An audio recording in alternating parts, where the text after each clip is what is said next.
Ah, forgot to add us to the stage. Here we are. This is the DeFi Crypto Alliance show where we do our best to be the bridge between our fellow real estate investors, entrepreneurs alike, and the cryptocurrency world where crypto is the biggest opportunity over the next few years.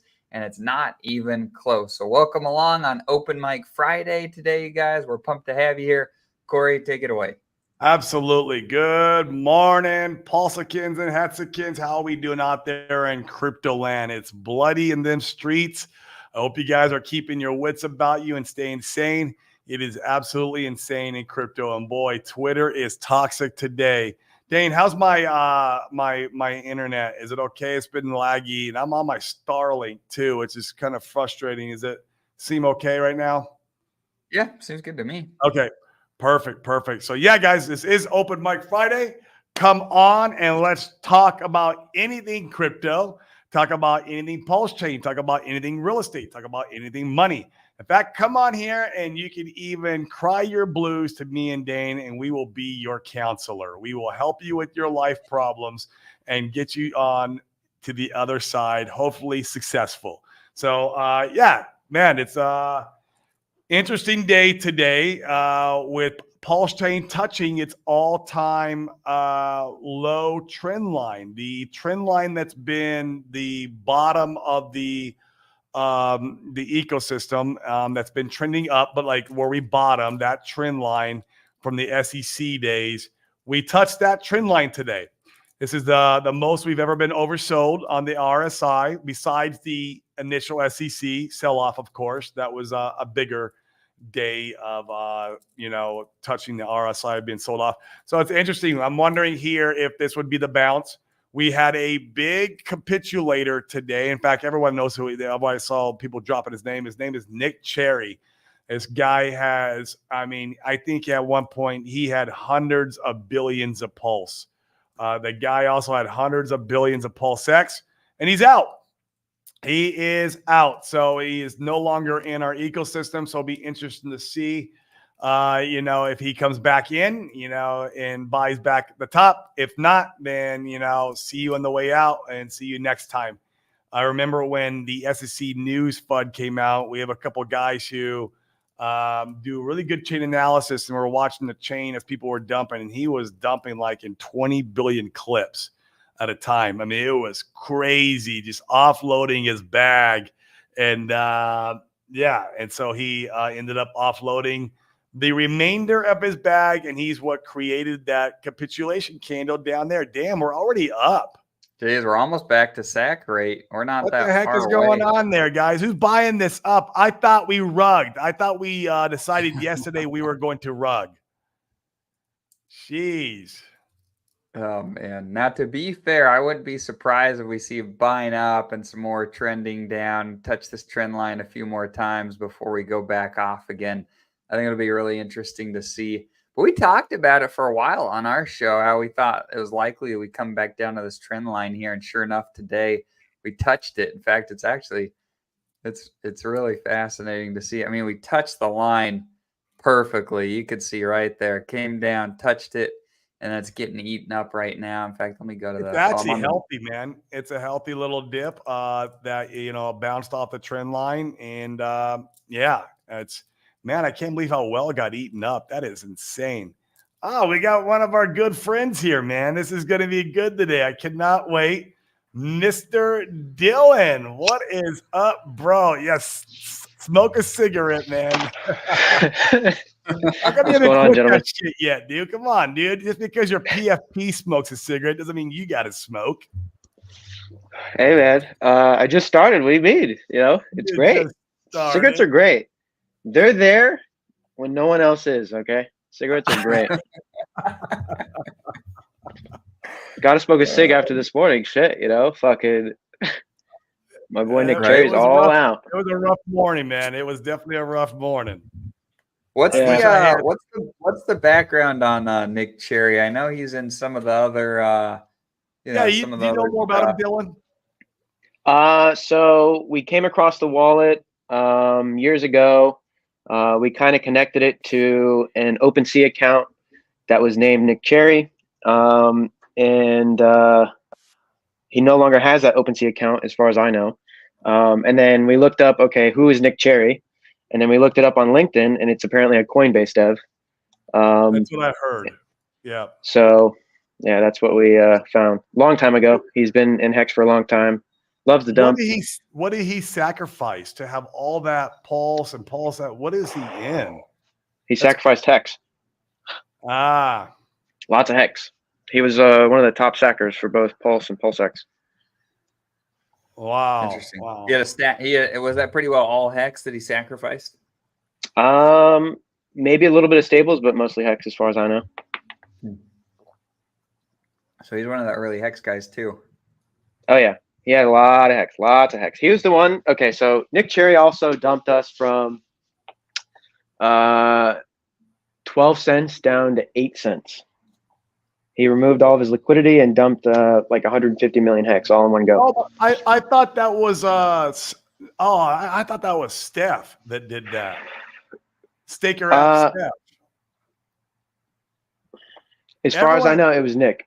Yeah, everyone in the community was blaming him. Who knows if it was true at the time? I remember that. I actually caught that trade, dude, and made a quick 50 grand off that trade. Right on, yeah. So quick. Like I was sitting in front of my computer when it happened, and I was able to catch the buy when it happened. And then when it bounced up, I was like, well, shit, I guess I'll sell some too. And I was like, I made like 50 grand on that little trade. And that was like, it was within like a few hours. It was nice, insane, dude. Yeah. These fucking guys. Well, that guy's gone. So, one less big wallet, I guess. Yeah, right. Yeah, and that money gets dispersed between all the dolphins and squids. Maybe a couple sharks pick it up, but it gets dispersed out more evenly to kind of help stabilize the ecosystem and not make it such a threat. I wish we could see some of that stability spread out from the Rack and Rochelle wallets, because there's a lot of money in there, man. There's a lot of money in there. Yep, there's a bunch of big guys. Hey, whales are great. They are for price going up, and they're great for price going down. So take the advantage, right? It's funny how that works. Yeah. We were talking about this trend line on the Pulsechain chart, Dylan. What are your you think the local bottom's in? I'm curious your thoughts as to the chart. What do you think we see from here?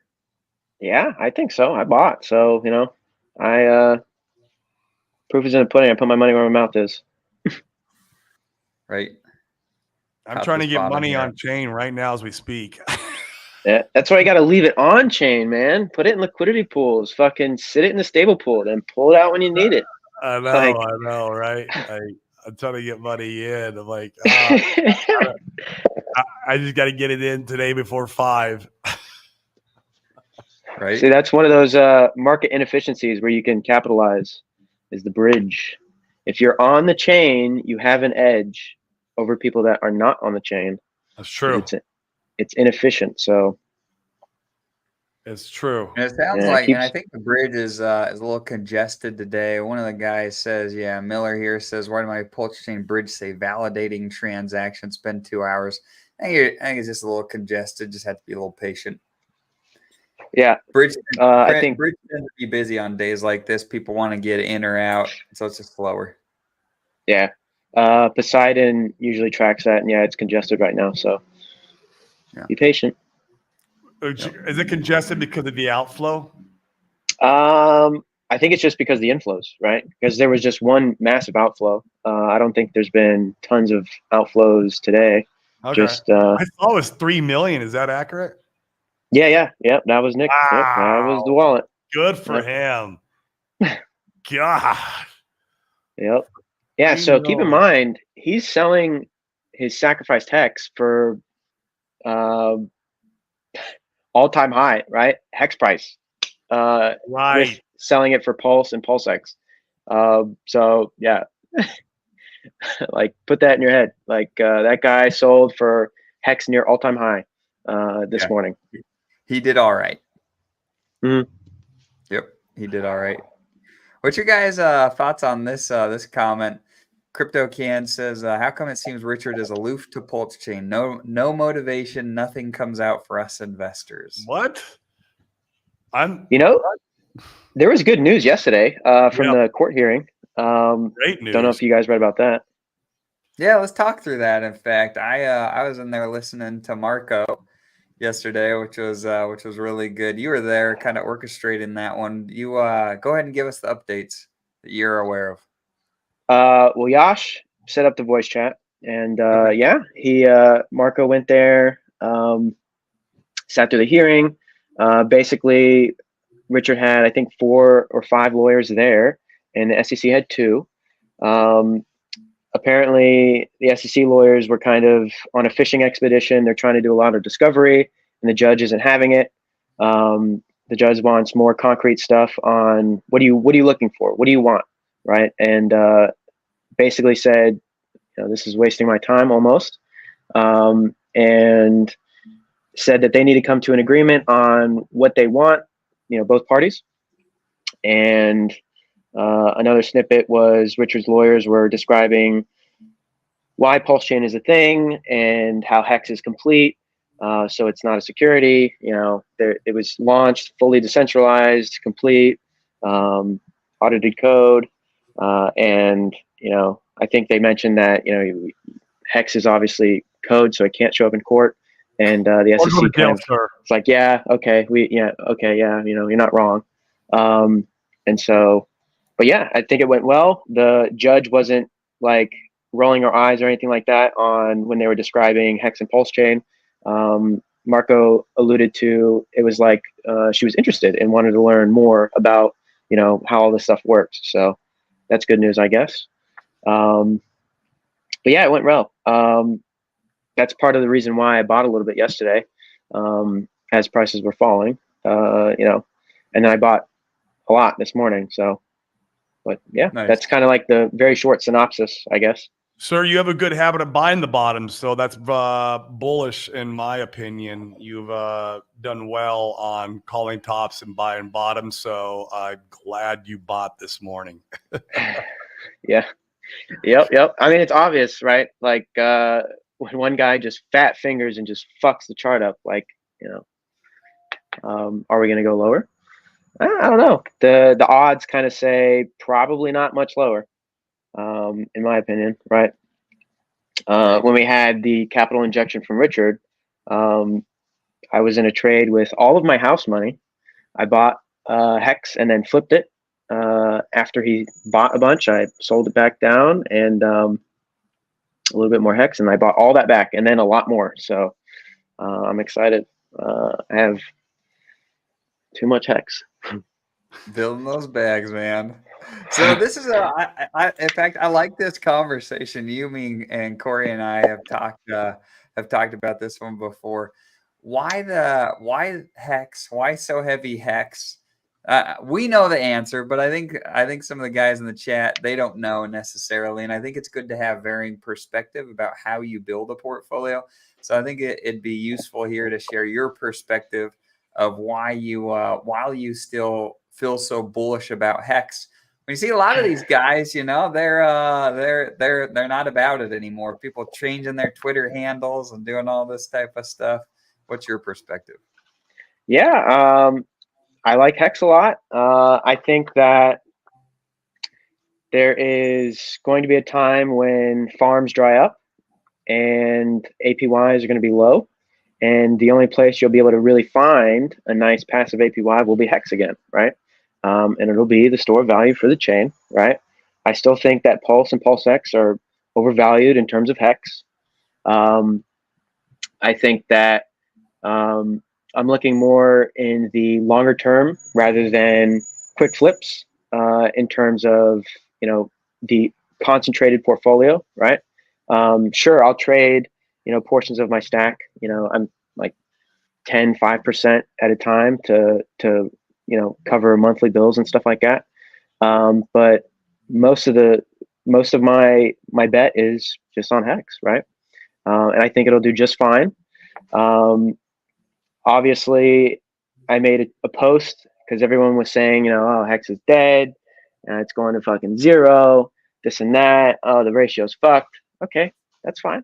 I made a post on Twitter and a scheduled post to remind us in a year when all that was going on The ratio was 104 pulse per hex or whatever. And we'll see what that is in a year, right? Because I'm not here for a month or 2 months or 3 months, right? I'm not here to get into a quick pump and dump or any of that stuff. So, longer vision is what I'm here for. So, yeah, I think we're going to do just fine. But yeah, most of the thought process is these APYs are unsustainable for these farms. So enjoy them while they last, right? Don't get stuck in the farms. You make sure you're rotating into other stuff, right? Whether it's Pulse, PulseX, or even Hex, right? But yeah, that's kind of my thought process there. And I like having a concentrated bag. I feel that spreading out is maybe less effective in some cases. And maybe the concentration that I have is going to be less effective. I don't know, but I've definitely put my money where my mouth is, and I'm ready for it to perform. So I like it. that's kind of my synopsis, I guess. It's good. It's good to have people out there still excited about Hex. What do you think? So I think it's important to talk about different, different marketing techniques and ways to be able to keep people engaged and excited about Hex. How do you bring new people into Hex? We've seen a lot of the narratives need to shift, frankly, from the last bull run as to what's exciting about Hex. How do you think the narratives need to change? How do you think Hex might do differently? Next bull and bear run. How would you position it from a marketing perspective? Well, what's the narratives for Pulsechain? I mean, Pulsechain's a better, faster ETH, right? Hex is supposed to be a better Bitcoin and store of value, but bear market hedge, and it's been none of those things.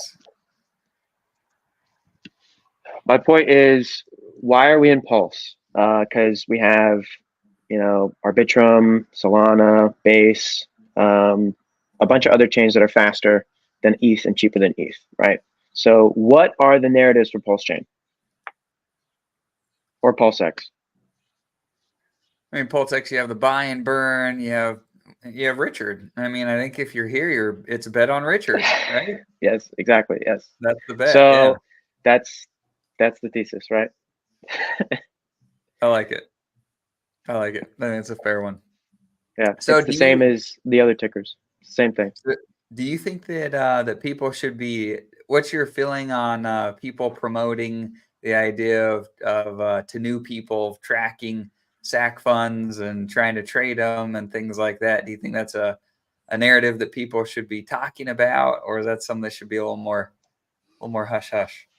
I think that it should probably go back to the way it used to be, where we just let him do his thing, and let him do his thing, and yeah, and watch it yourself and keep an eye on it, but let him do his thing, right? So, but I think we're going to be a late bloomer in the cycle, which is fine, just be mentally prepared for that. But I think overall we'll do just fine, right? Like, Bitcoin's going to be doing its thing. ETH is going to do its thing when the ETF for ETH goes. And, hopefully that translates into ETH going to a very high price. Just because ETH goes to a high price, people will come to Pulsechain to try and front run, right? And we'll kind of naturally follow that. We might not follow it to a T in returns. Hopefully we outperform it. But Pulsechain has always been a vampire on ETH, and I think when ETH gets really bubbly and toppy, will be a massive vampire, and lots of value will flow over, right? So I don't know. I like it. What's up, Norbert? We'll bring Norbert in here too. How you doing today, man? Hello, guys. Yeah, very well. Thank you. Just managed to get home. The madness out there, roadworks. It's crazy. You're not driving today, man.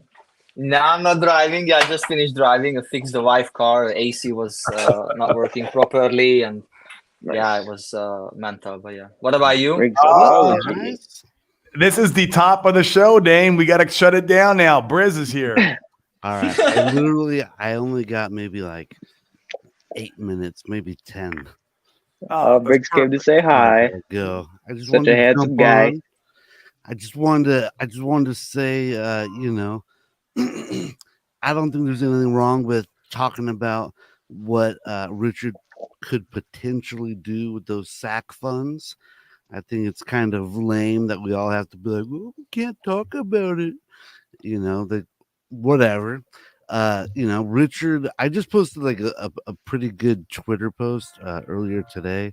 I even posted a link with Richard saying, hey, I can't make promises because it's not legal. I'm doing it the hard way because I want to do it the legal way. He's like, I wish I could make a bunch of promises and I could generate even more sacrifice money, but I'm not going to make those promises because I'm doing it the legal way. And so I kind of like, a lot of you people out there are losing your freaking minds. So I'm going to say the quiet part out loud so Richard doesn't have to. And come on, guys, use fucking common sense. If you had $600 million and your own blockchain and you knew Ethereum was going to pump up like a 10x in the bull run, wouldn't you put some money in there, wait for it to pump up? You could extract all that money and bring it to your ecosystem and make everyone rich. And you know what you could do? You could take back, say it does a 4x. You could take back that 600 million, and now you have 1.8 billion dollars to pump into your ecosystem. That's 1,800 1 millions. So, in my opinion, he could do a $1 million buy every single day for 1,800 days straight. Do you know how many of you would be completely gone after 6 million? I'm sorry, after 6 months of straight $1 million buys, most of y'all will be gone. And then he has another 4.5 years of pumping it up $1 million every single day. And I'm just saying that's not going to happen, but it could. If I Not had financial control advice. if I had control of the SAC Yep. money, that's what I would do. I like it.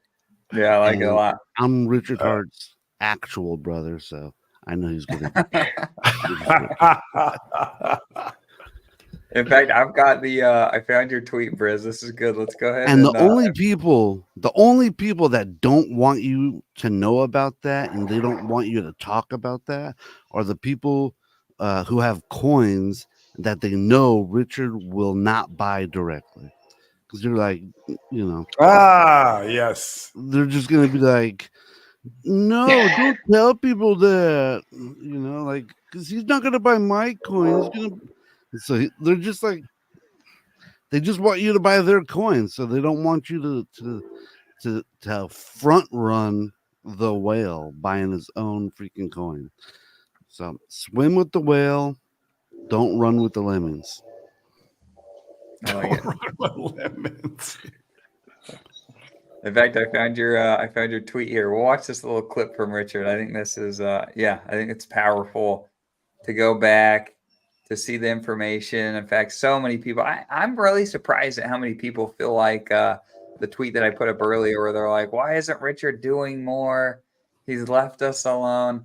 Look, Richard's out there tweeting. Richard sharing as much information, in my opinion, as someone reasonably can when they're in a lawsuit with the SEC. There's still, whoever controls sacrifice funds, whoever that may be, seems to like to support the ecosystem. What more do you want given the circumstances? Other than, sure, we'd all love to be up 100x right now. I get it, right? We're all here for that, but there's a process to everything. And how crazy is this 50-week shakeout? You would swear, like, it's, dude, it is like kind of just amazing. Like, dude, there's a guy that sold billions of Pulse and PulseX today. Yeah, That's Nick crazy. Cherry. Wow. And in fact, when is do you guys know when would 50 weeks be officially? May 1st, because it launched mid-May. That's 2 weeks. There's 52 Oh, yeah. weeks, Oh yeah. right? True. It's So interesting. To we see got this another happening, 2 right now. weeks basically. I'm apparently not weak hands then because I have not been shaken out. Hell yeah. Me neither. Me neither. My friends were But calling tell me me that- today and they're like, "Oh, did you see the prices? You know, like it's double red digits and everywhere." And they say like, "Buy some ink token is on discount." And I'm like, "Don't worry, mate. I bought a lot of ink token when it was like 50 cents, so I'm good." Here, I'm gonna play this. I'm gonna play this snippet here real quick. This is a good one that Briz tagged. Let me change the audio so you guys can hear it. 1 second.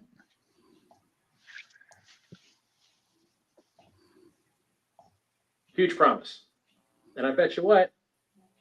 People love it. Stablecoins, but the hex doesn't appear to move anywhere. Doesn't appear to get dumped. Doesn't it just sits there. Is this just going to be another one of them Craig Wright type situations where we don't know who's in control of the address? Well, I mean, I don't want you to have expectation profit from the work of others because this is the opposite. Here's what ICOs do. ICOs make you big promises and they sell you a lot of crap and they take all your money and then none of the crap they tell you comes true and then you lose your money. That was 2017 for everybody. And in Pulse, the code's already done. It's complete. You can go to gitlab.com/pulsechain.com and go read the code.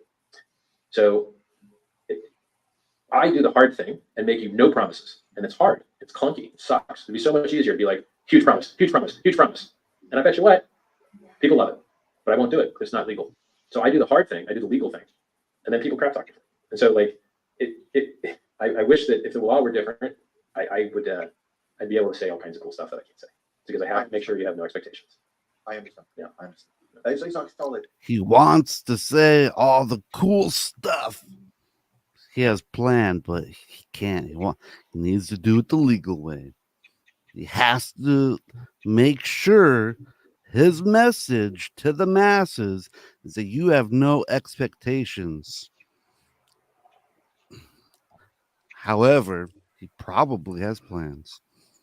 What's remarkable is that he was planning all this and thought through all this before the SEC hit him. Like, just to be so knowledgeable of, like, you know, how they operate and what he can say and not say to incriminate himself. It's pretty amazing that he had that much forethought. Yeah. When he was creating Pulsechain because when he was creating Pulsechain, the SEC wasn't on him then. You know what I mean? Like, not at that time of the sacrifice. And I mean, they might have been watching him. Who knows? But like, you know, all the way really back to 2018, he was thinking about this kind of stuff. So my little pleb brain would have been lost in the sauce on that. Anyways, Nah, don't sorry say that, guys. man. I got to get going. I got to be somewhere in 14 minutes. Where's that Take care, damn ink Briz. cat? Where's that ink cat, man? Your ink cat and somewhere. and my working cat. Your Chick-fil-A cat. The Chick-fil-A cat. He's gonna have enough ink one day, bro, to retire. He will have enough Yes, sir. ink one day. See you, Frank. Briz. Have a good one, Go ahead. guys. See you later, Take care, Briz. buddy. In fact, love your guys' commentary on this one. I think Richard totally does this. I think Richard absolutely has a list of walled addresses, and you know, you're wondering who stays in the game and who doesn't. Especially, I'm telling you, some of these MFers did nothing but praise you on the way up, talk mad trash about you the whole way down. Trash. The Turn their back toxicity on was ya. just like, No. Do you want to pump that guy's bag? Not me. No.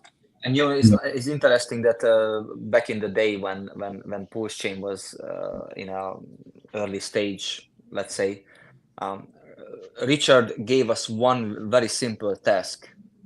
He said, guys, just bring over from Ethereum as many tokens as possible and pair it with Pulsechain.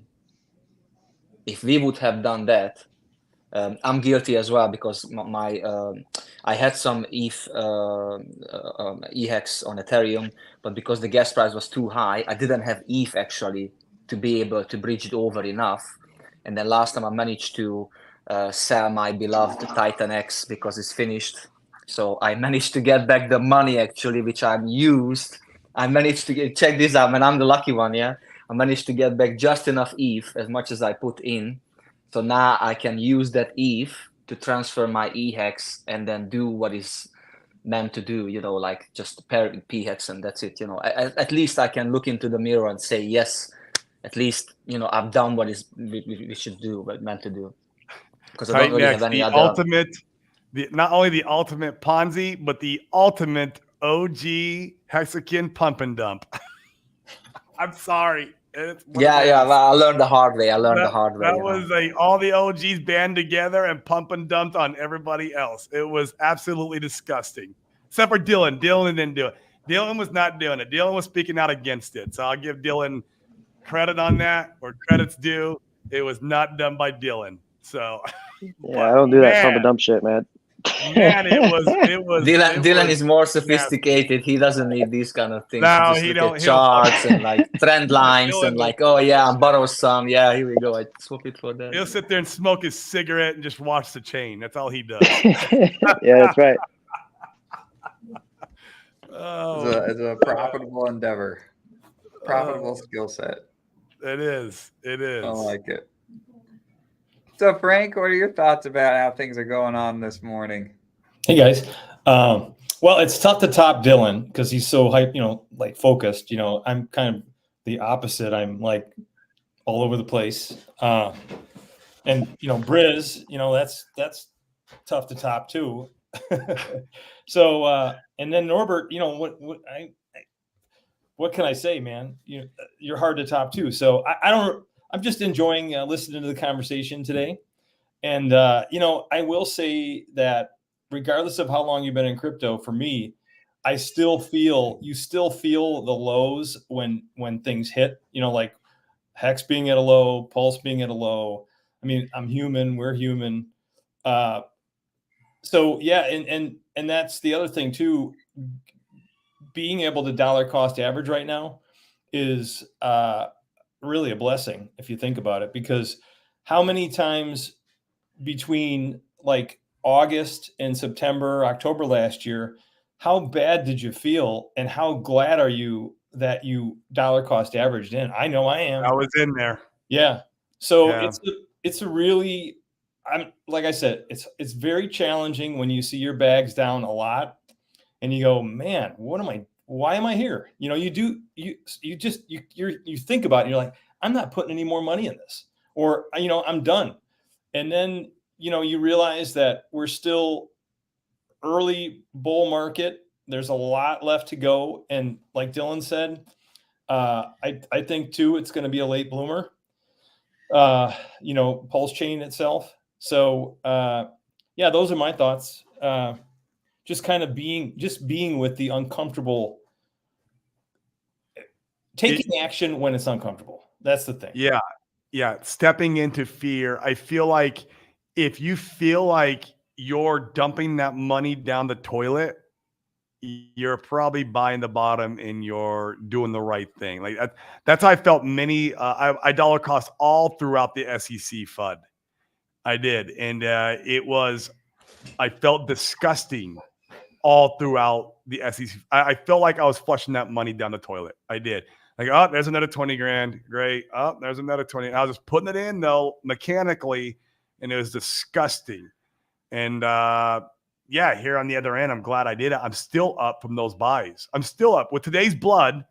I am still up from those buys, right? And so there will be another, if you're feeling disgusting today, if you're putting even a little bit in, there will be a time where the next pullback, you'll be like, oh, I'm still up from that. Like and that's part of the cycle, right? But it sucked, Frank. You have to lean into fear.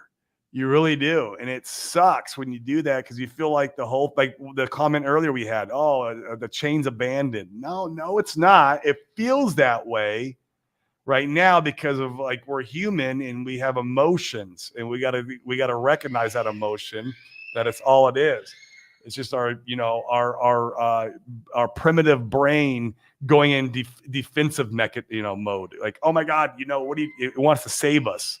Like, stop that. You know, you're not going to eat next month. You do that. And yeah, you have to learn to recognize that and go the opposite way. It's a very uncomfortable feeling. It don't feel good, man. Yeah. It does and not feel good. The other side of it is, now this is a good one. I learned this from Sprackburger. Maybe if we put up the Sprack signal, he'll come on today and do some TA. Yeah, maybe, right. But he, you know, I'm doing this challenge, taking 500 to 250 in 90 days or less. You know, I've learned how to take profits, and the same thing goes when you're taking profits. Is when you're feeling euphoric, when you're telling yourself this is going to go to, you know, like I heard that Solid X was going to go to $1,000, right? So you watch that, you follow it. You're like, wow, this is really going to go to $1,000, and boom, it goes down. So you got to watch the signals on the downside and the upside. When you're feeling euphoric, you probably should take some action and take some profits. I know early in this cycle is people say, you know, don't do it early in the cycle, wait till later in the cycle. But the thing that Sprackburger taught me, he said, you know, if you don't learn how to take profits now, it will be very difficult for you to take profits at the height of the market, the height of the bull run. So I'm learning how to take profits. I'm putting it into Pulsechain. I'm just building my bags with profits from other coins. So, and it's been a lot of fun in that regard. So, but anyway, my point is that the opposite of, you know, feeling the fear and doing it anyway is feeling the euphoria and doing it, taking action and doing the opposite. Yeah. Right. And I'm going to have to work on that piece, because that's the piece that I haven't had a lot of practice in, because all I've really experienced is mostly bear market and downward pressure. We've had a couple of euphoric pops that I need to start getting better at and learning how to sell into those euphoria times. I could have done it with Solid X. I could have sold into the top there. It got to a point where it surpassed my entire holdings. It was insane. I was like, and I didn't sell into that more. I'm like, I can't believe I didn't sell into that. It was a lesson. But yeah, it's still a pretty good size portion of my bag, even where we're sitting today. And so I'm learning these things, though, because I spent so much in the bear market learning how to do that and how to buy the blood. And now I need to learn. We're starting the bull run, right? Now it's like we got to start learning the opposite, like how to start recognizing. And Dylan's really good at that, recognizing tops and feeling the euphoria and kind of like understanding, like, oh, maybe I should shave off something here. He's got a really good feel of that. And it's a skill set learned, right? And you just got to go through it. And now I feel like I've almost learned I knew when we were the SEC bottom. I called it on the show so many times. I'm like, guys, this is bottom. This is bottom. This is bottom. I throw up every single day. It's got to be bottom. Like, and now I got to do the opposite. I got to or get the feeling of like, and it only comes with practice and time, right? What does it feel like to feel that euphoric moment where I'm like, oh wait, shit, I should shave off something here, and not be talking about going to $1,000 or Hex going to 25 cents. You know, it's the opposite. So I'm going to have to learn that lesson. And Sprackburger makes a good point. If you learn that lesson now, while we're in the early stages of the bull run, you're going to take that skill set into the bull, right? When we really are in the euphoric moments. You know, like I said, I tell people on the show every day, like, you know, Ethereum ETF gets approved, SEC clarity, Pulsechain gets privacy. These events are catalysts that can send us into very euphoric times, and we have to be aware when these happen. You know, people are going to be like, "Oh, the SEC let Richard Hart go." Maybe it's October, right? That could be definitely a top. That could be a top, like a top indicator of the SEC. And who knows? I don't know. But we have to keep our wits about us when these things happen, because there's a lot of bullish upward news coming up, right? And that, man, I'm learning that these news events are just tops. I'm surprised that there wasn't a pump based on the information yesterday about the case. you know, it kind of went the other way. I feel like it's that's too like who's in the know, and maybe Dylan can comment on that because he was listening. But I feel like that's like too in the know, like us community members only heard about it. I don't know if that would really pump the bags. What do you think about that, Dylan? Why didn't it really have an effect? Yeah, I don't think it was just, not everybody knew. So, it was one of those things where, like, if you heard about it, it was good, but probably not everybody heard about it. So apparently Nick Cherry didn't get the memo. Why didn't you guys invite Nick Cherry into the chat there? You let him out to dry, huh? Just like, all right, bro, just let the door hit you. Let the door hit you on the way out. Like, yeah. Good question. And Richard's streaming.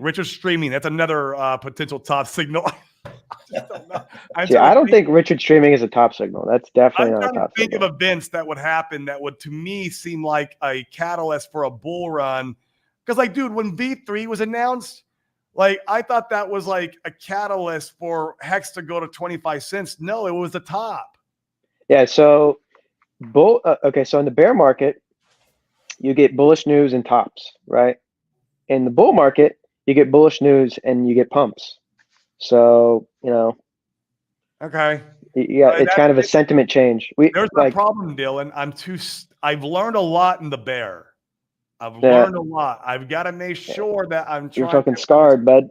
You're fucking what do I do now? I've got recency biases of just getting my ass kicked for the last 2 years, dude. Like, I'm just like, so I got to try to readjust my mindset, my framework on how I operate in the bull because it's not the same. Yep. Hey, Dylan, when you trade, what do you feel? Do you feel euphoric at times and that's the time to sell? And then when you're feeling really bad, it's the time to buy? Or how do you do that? Yeah. So like when Richard was pumping or when Hex went to almost 3 cents, I was at the mall and I was like, look, man, damn, we're going up. Oh shit. And I was like, oh, well, yeah, probably need to shave some off here. This is getting pretty wild. We're going straight up. Like, obviously it's not going to keep doing that. Right. So like, okay, well, when I get home, we need to shave a little bit. And sure enough, yeah, that's exactly what happened. So, I mean, generally speaking, when you get people on Twitter bragging, like not just one person, but lots of people, this and that. Oh man, it's gone up, 100x in 2 weeks. And I made 10x in fucking a week. Right? Like, guys, come on. That's you need to start shaving, right? You gotta take some off the table. When everybody and their mother was like, oh yeah, ink is the fucking godsend, right? Oh my god, it's so good. You need to start shaving. Like when Pulsechain was injected and went to sack price, it's still overvalued. Like, yeah, gotta start shaving, right? There hasn't really been a sentiment shift in the ecosystem yet, right? People still like want to rush to an exit still. Yes. Oh, yes. Yeah, and it's evident because everyone's going into meme coins, right? So everybody is looking for like a fucking injection of some sort, like to make some fucking money, a quick flip. Like, oh my god, I just need a 2x, please. It's we're still in that time. We're not in the all right, yeah, I'm ready. I'm batting down for the long run. Let's make this puppy ride, right? I'm waiting for high prices. No, everybody's not like that yet. But eventually there will be a shift and the sentiment will change and people will not be chasing 2x's on a weekly basis, right?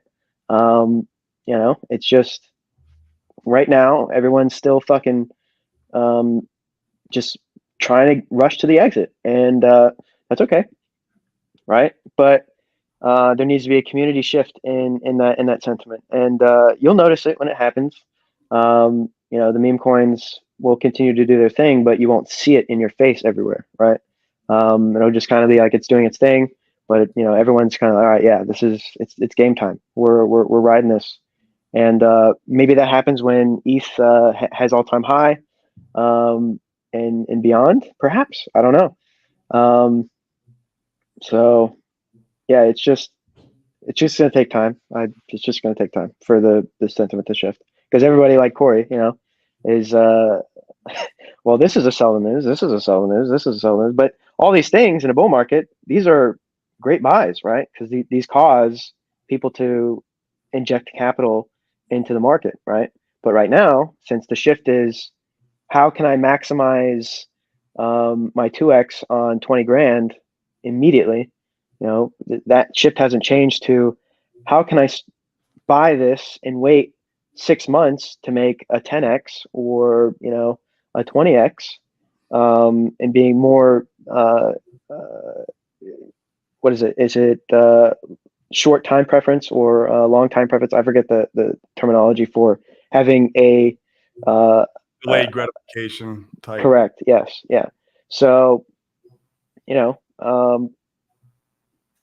it's hard to explain into words, but when it happens, I'll try my best to, like, hey guys, this is what's going on. You know what I mean? But yeah, it's not something that I can articulate quite into words just yet, but I hope my synopsis kind of helped, I guess. And what would you say to people who've been patient?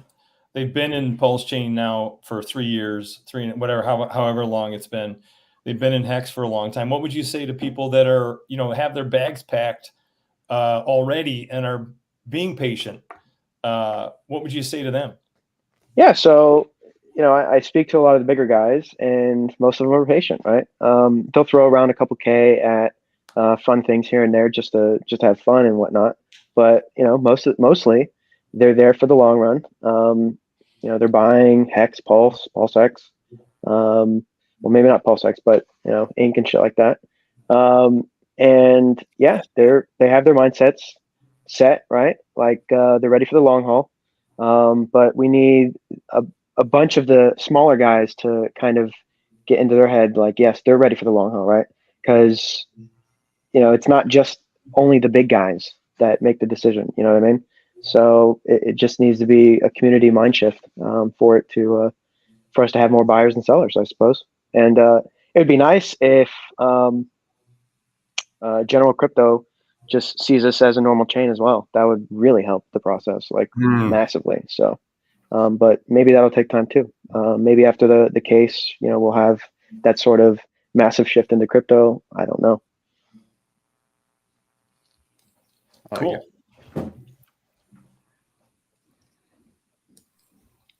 Heavy little help, guys. Well done, Dylan. You described it so well.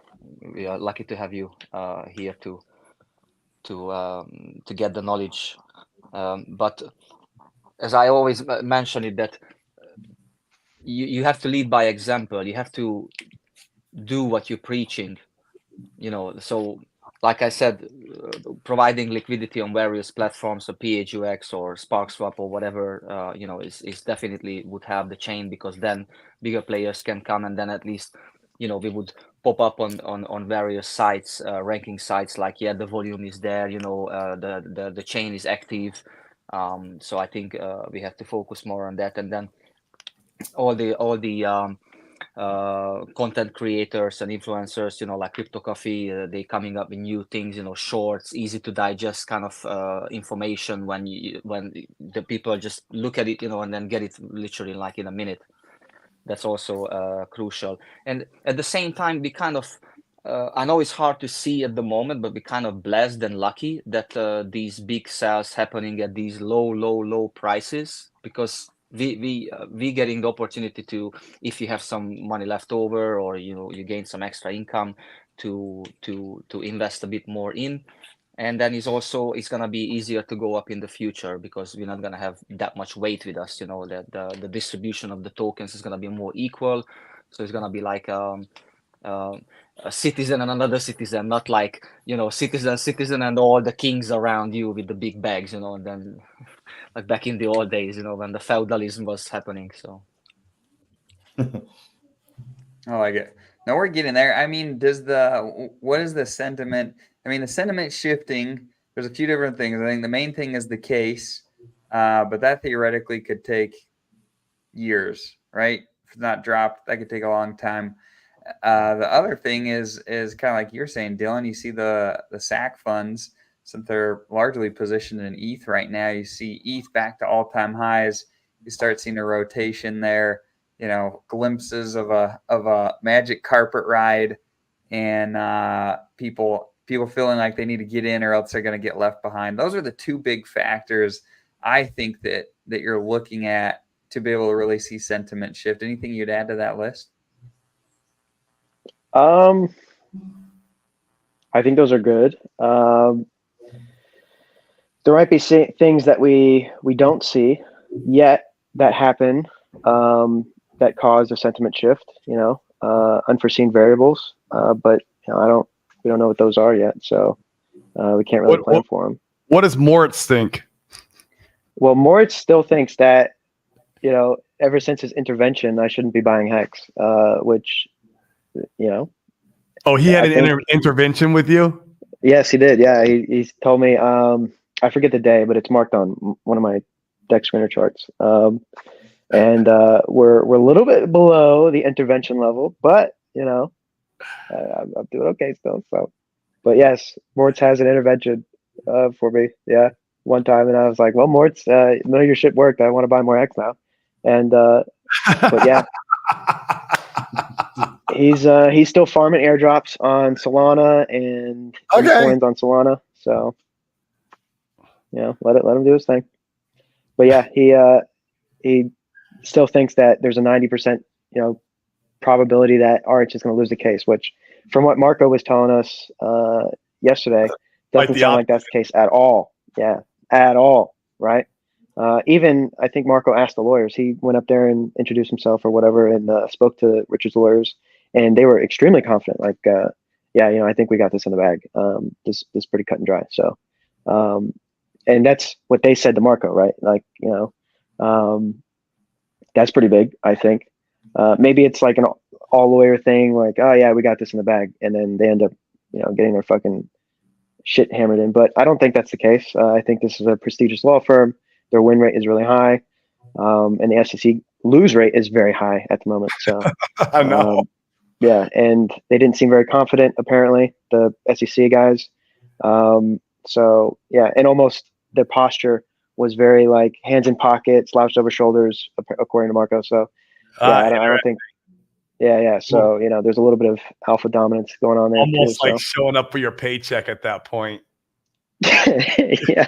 That's how I pictured it. The lawyers are showing up to get paid, hands in pocket, head down, because they know they're about to get their ass kicked. Yeah. But I gotta get my money. I'm here for the money. Oh my gosh. Are you gonna go out there October, man? Me and Dane are talking about heading out there and kind of rallying our troops out there. What you gonna head out there, man? Yeah, I thought about it when the voice chat was going on, and then like everybody's going now, so I don't know if I will. But yeah, I thought about it. It would be cool to go up to New York for the first time, just to show up to court for fucking Hex. Like that's literally wherever I travel, it's just for Hex. So yeah, we'll see if Hex is up a lot from right now. Yeah, of course I'll go. But but for Rex, you're not gonna go. Maybe we'll see. I spent a lot of money on vacations this year already, so yeah, we'll see. Sure, I like it. Cool, guys. Well, this has been fun today. This is probably a good place to wrap it. We've been going for about an hour, and we appreciate everybody jumping on. Thank you guys in the chats for jumping in and providing commentary. We're pumped to hear about you guys. Things are our day in the sun is yet to come, but of course we don't give financial advice here. We feel for our own holdings. It just requires a little patience. So. Right place, right time. We appreciate you guys. Yeah, and guys, come over from Twitter. I see 114 on mine and 54 on Dane's. Get over here to YouTube and smash that bell notification. Smash the like. You guys want to be notified when we're doing this stuff. We're going to be coming through the bull run and cutting through all the bullshit narratives. And it's going to be a lot of fun, guys. And we'll be even talking about some real estate stuff here down the road. So you guys won't want to miss out on that. I got news for you. Real estate really is a bear market hedge. And so you guys are going to want to be here for it. So we appreciate all of you guys and everything you do. You guys make the show. Thank you. Yep. Hey, I just want to say thank you guys too, Corey and Dane, for allowing me to come on. You know, Norbert, Dylan, anybody to come on a Friday and chat, because it's not typical where people that are steeped in crypto like we are that are allowed to go on other shows. So it really, I think it's cool because it broadens the perspective of everybody. So thank you. Yeah, you got to need some more to vent, man. And this is a good place to come and let it out. You know what I mean? Go, guys. Have a good weekend. Peace. All the best. All Yeah. the best. See you Bye-bye. later. Yep.